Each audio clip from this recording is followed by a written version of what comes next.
एक बहुत बड़ा गुनाह बदनिगाही का गुनाह है। आपको पता है हमारे मुल्क के अंदर बदकारी, जिना और बेहयाई की शरह कितनी बढ़ती जा रही है, किस कदर बढ़ती जा रही है। वो लोग जो निकाह कर लेते हैं वो भी अपनी निगाहों को, मैं अक्सर कहता हूं, हुजूर ने फरमाया निकाह आधा ईमान है। जिसने निकाह कर लिया उसका ईमान मुकम्मल हो गया। तो जो निकाह के बाद भी बाज ना आया, मैं उसको बेईमान नहीं कहता, लेकिन नबी पाक ने फरमाया जो निकाह कर ले उसका ईमान, बोलिए ईमान महफूज हो गया, उसका ईमान, सारे बोलिए ईमान। और जो फिर भी बाज ना आए, हुजूर कह रहे ईमान मुकम्मल हो गया। और जो ना बाज आया, क्या फतवा दिया जाए हदीस की रोशनी में। मेरे नबी पाक की बारगाह में औरतें आई तौबा करने, बैत करने, मुसलमान होने। तो हुजूर बैत लेते वक्त फरमाने लगे मेरे साथ वादा करो, झूठ नहीं बोलोगी, गीबत नहीं करोगी, जिना नहीं करो। एक औरत बोल पड़ी, कहने लगी या रसूल अल्लाह सल्लल्लाहु अलैहि वसल्लम, मैं मुसलमान तो नहीं पर खानदानी हूं, मेरे घर वालों के जहन में भी कभी जिना का ख्याल नहीं आया। हम तो इसे खानदानों के वकार के खिलाफ समझते हैं। रोज बुरी नजर से किसी को देखना और किसी के बारे में गलत बातें, नाराज ना होना। बहुत सारे बूढ़े भी लज्जत ले लेके जुर्म बयान करते हैं, गुनाह बयान करते हैं, गलत बातें करते हैं, किसी औरत के बारे में तबसरा करते हैं। क्या समझते हैं मर्द और औरत माज़अल्लाह ताला एक कमरे में जाके बदकारी करें तो वही जिना है? मेरी तरफ देखिए और झांक करके सुनिए क्या अर्ज कर रहा हूं, इधर देखिए मेरी तरफ। नबी पाक सल्लल्लाहु अलैहि वसल्लम ने फरमाया जिना जुबान का भी होता है, जिना कान का भी होता है, जिना आंख का भी होता है। हुजूर किस तरह?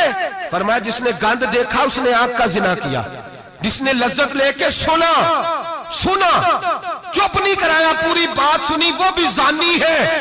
और जिसने गंदी बात बोली वो मुंह का जानी है, जिसने गंद सोचा वो दिमाग का जानी है।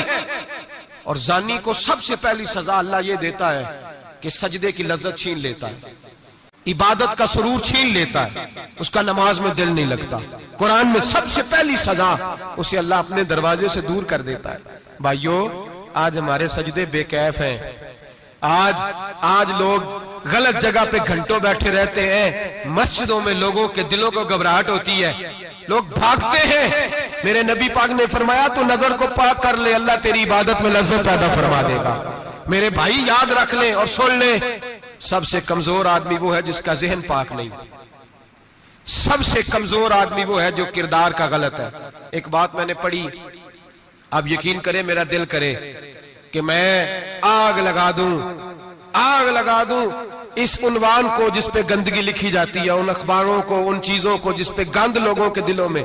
वो इंडिया की एक वजीर आजम औरत गुजरी तो किसी ने उससे कहा कि पाकिस्तान ने तो तुम्हें शिकस्त दी है, तुम जीत नहीं सके बड़ा मुल्क होके। कहने लगी कोई बात नहीं, थोड़ा वक्त ठहर जाओ, हम इन पर तहजीबी यलगार करेंगे, इनके घरों में नंगा नाच करेंगे, ये गंदी तस्वीरें देखेंगे, ये गंद में उलझ जाएंगे। और जो कौम गंद में उलझ जाया करती है वो फिर किसी से लड़ने की ताकत नहीं रखती, उसके अंदर डट जाने की हिम्मत नहीं होती, उसकी गैरत के जनाजे निकल जाते। दिल करता है जल जाए वो जल जाए जहां से बुराई फैलती, तबाह हो जाए वो इलाके जहां से गंद होता है। लोग गंद की कमाई खाते हैं, गंद की। एक्टरों के साथ खड़े होकर फोटोएं खिंचाते हैं और गुनाह पे फख्र करते हैं। और गंदे लोग कहते हैं अल्लाह का फजल है हम गंद फैला रहे हैं, सुम्मा माज अल्लाह। लोग गुनाह पे फख्र करते हैं चौकों चौराहों में।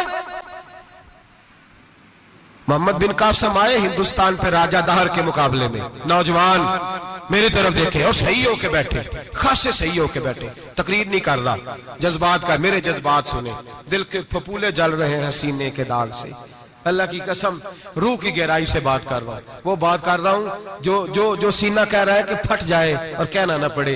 कुरान और हदीस पढ़ते हैं और फिर अपना हाल देखते हैं तो लगता यह है कि अजाब करीब आ गया है, लगता है जमीन फटने वाली है, आसमान गिरने वाला, लगता है करीब आ गया सारा कुछ। समझे क्या अर्ज कर, ये बात अगर आप समझ गए तो कीमत वसूल हो गई। इसको समझ गए तो समझ ले आपके मिजाज के अंदर अल्लाह ने तब्दीली पैदा कर दी। मोहम्मद बिन कासिम 18 साल का जवान, एक औरत की इज्जत पर राजा दहर हिंदू ने हमला किया, मोहम्मद बिन कासिम बचाने आए। जब हिंदुस्तान आए फौज थोड़ी थी, इलाका थोड़ा था, राजा दाहर की फौज बहुत ज्यादा, और फिर अपना अरब छोड़ के यहां आके हिंदुस्तान में उसके इलाके में उस पर हमला करना। हालात खराब थे। मोहम्मद बिन कासिम परेशान है। एक बुजुर्ग ने देखा, कहने लगे परेशान क्यों हो? कहने लगा सोचता हूं इलाका भी उसका, फौज भी उसकी, मेरे फौजियों को तो रस्तों का भी नहीं पता, कैसे जंग करेंगे, किधर से आएंगे, और फिर हमें जुबान भी नहीं आती, कैसे काम होगा, डर रहा हूं। 2-4 दिन गुजरे तो मोहम्मद बिन कासिम अशाश बशाश हो गए। और बुजुर्ग कहने लगे खैर है, बड़े मुतमईन हो गए हो? कहने लगे बस राजा दाहर हमसे मुकाबला नहीं कर सकता, राजा दाहर हमारे मुकाबले में खड़ा नहीं हो सकता। वो गिरा के गिरा, वो लड़खड़ाया के लड़खड़ाया, रेजा रेजा हो जाएगा। आपको कैसे खुशखबरी मिल गई? कहने लगे मुझे पता चला है कि राजा दाहर जहन का गंदा है। वो तो चचा की बेटी को नहीं छोड़ता, मामू की बेटी को नहीं छोड़ता, खाला की बेटी को गंदी नजर से देखता है। जिसका जहन गंदा होता है वो किसी का मुकाबला नहीं कर सकता। हमें फतह होगी, फतह, वो गिरेगा। वो बुजुर्ग कहते हैं मैं समझ गया कि वाकई से फतह होगी। आज कश्मीर क्यों आजाद नहीं हो रहा, फलस्तीन में आग क्यों लगी हुई है? मुसलमान जब तक जहन का गंदा है, कमजोर है, जब तक जहन का नापाक है, कमजोर है। हजरत साद बिन अबी वकास रदी अल्लाह तआला अन्हु फरमाया करते थे, अल्लाह मुसलमान की मदद उतनी देर तक करता रहता है जितनी देर तक मुसलमान का जहन साफ रहता है, किरदार पाक रहता है। आग इसलिए मुआशरे में लगी है। नौजवानों तुम कहते हो कामयाबियां नहीं मिलती, उसे कैसे कामयाबी मिल सकती है जिसका जहन ही साफ नहीं?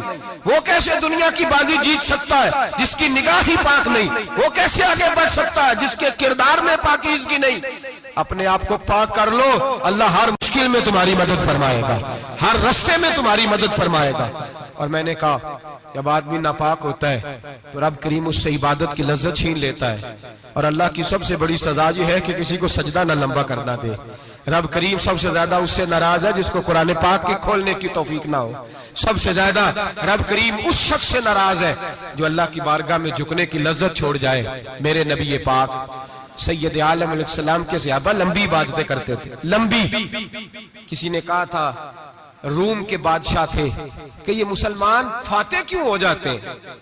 तो उसने कहा मैंने मौला अली के जमाने में जासूसी कराई थी, पता किया था कि हर मैदान में कामयाब क्यों होते हैं।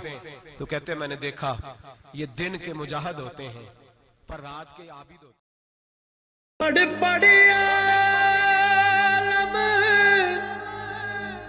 फाज़ल होया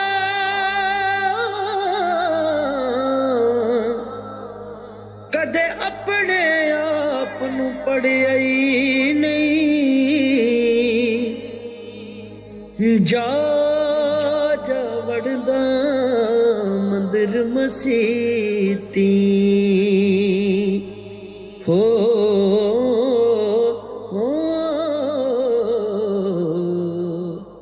कदे मन अपने विच